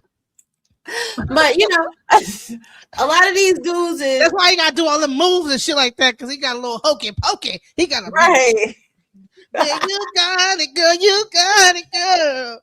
Hey, there's a certain way, you gotta do all that stuff to make anything happen. You know what I'm saying? I don't wanna play no game. I can't. And I want y'all to see the rest of the quote on the shirt too, because a lot of people get it twisted. I'm not fat. God gave me airbags because I'm precious. Don't get it fucked up. Right. Hey, shout out to the big girls in the world. Okay. These things help out with food when it drops down so it don't fall on the floor. It's like a bib. It's a lot of things going. They help out. So. Right. And shout out to all the scrippers, all the male scrippers. Salute. Anyway, say your final word. all the ex-convicts that have. Shout out to all the ex-convicts in prison getting out, and you know what I'm saying. Because y'all have shit to say to that white woman that's extra big. Girl, I'm about to put you in the back because I'm about to. Listen. Don't tell that ex-convict. I don't know what happened with the ex-convict. They get out of jail. And they start all of a sudden they hear and they can't listen to women, but they've been listening to a bunch of niggas for all them years. So that's the only thing. Ex-convicts, shouts out to y'all, but get your shit together first. You know what I'm saying? hey, love after lockup. Live after lockup. Facts. We about to get up out of here. So since we were talking about AI music today, I'm gonna end the show with the last installment The Handmaiden season 2 will be dropping in about 2 weeks. The pre-season trailer, at least. Anyway, thank you for coming, Genesis. I'm glad we got acquainted with each other. This is going to be very fun. We're going to do this more often. Right. Okay, for sure. Okay. I know they don't want to jump up here like, y'all women, y'all females. Yes, and that's another thing too. I'm gonna need y'all niggas to stop trying to trigger me, because when I say I don't really give a fuck about the opinions of people that hate Black women, I don't. Whenever we drop the link, if you want to have an intelligent conversation, an intellectual conversation, everybody except for a select few are more than welcome. But that dumb shit y'all do on y'all panel, keep that shit the fuck over there. That's not what we doing over here. All y'all Black women like to do is just twerk and wear hair helmets and all y'all females. Exactly. And go get you a Black woman. God bless Krishan Rock. God bless her. Right, and go get y'all a Black women that wear a helmet. Lord open. We already did. Amen. Go get you a damn woman that's gonna twerk. Shit, if your woman knew how to twerk, then she would know how to give it to you. But because y'all lazy, right? Y'all men be flat back in it. Y'all don't know how to stand up in something and march like a soldier. Right. Oh, stand up in it. You understand what I'm saying? Hallelujah. Let me be quiet. I'm taking you down because you keep me up here. Yeah, listen, my page is at DJ Genesis Detroit. Much love. Yes. I didn't even show your name. I'm sorry. And I gotta tag you in the video. It's been a busy day. Let me put your name up here so people could find you. Yes. I gotta excuse. I've been coughing this whole time. My daughter got me sick. But you know what? Just please check out the page at DJ Genesis Detroit. I know it's all over the place because I'm like I got ADHD, so I'll be looking at all the subjects, and I got every subject on my page. Like I'm like, oh, Trump did this. What the hantavirus? So my page be having everything on it. Girl, I got ADHD too. My page be having like the hantavirus, e-father religion, somebody, I mean, Krishan Rock. Like my YouTube don't know what to do with me. It's like, dude, what? I don't even know who to send to your page, man. Keep on the subject. I don't know. Like, man, I gotta wash some clothes and dry my lunch. You know what I'm saying? Not wash some clothes and dry my lunch. You need your ass cooked. Get Genesis. Get out. We got. We will do this again soon, and thank you so much for coming, y'all. It's been a dope ass time. Enjoy this video as we get the hell on out of here. Peace. Now comes the king and queen of the light. My queen, this kingdom is ours forever. With you, my king, it is paradise. Yeah. Girl, you shine like the sun, got the whole world losing control. Sweet with that fire spice, got these kings selling they soul. They hate what they can't change, try to burn our kingdom down. But I'm your strong cover, babe. I never hold you down. Be the kingdom come. Go fight for the handmaiden's life. I give you full freedom, baby. No need for me to control the fight. Sweet yet spicy, raunchy. Queen of the realm, so free. They mad at the love we share, but they can't break what's meant to be. Revered by the faithful, hated by those who crave the throne. Elusive, but I'm dangerous when I'm fighting for my own. He watches from the palace, never clips my wings to fly. My king of light just smiles and lets me touch the sky. No chains, no cage, no fear of what the world may say. The light guides us to my victory. power Together we shall prevail. For our people lets me and the lead the light. way. I'm out here fighting for the light.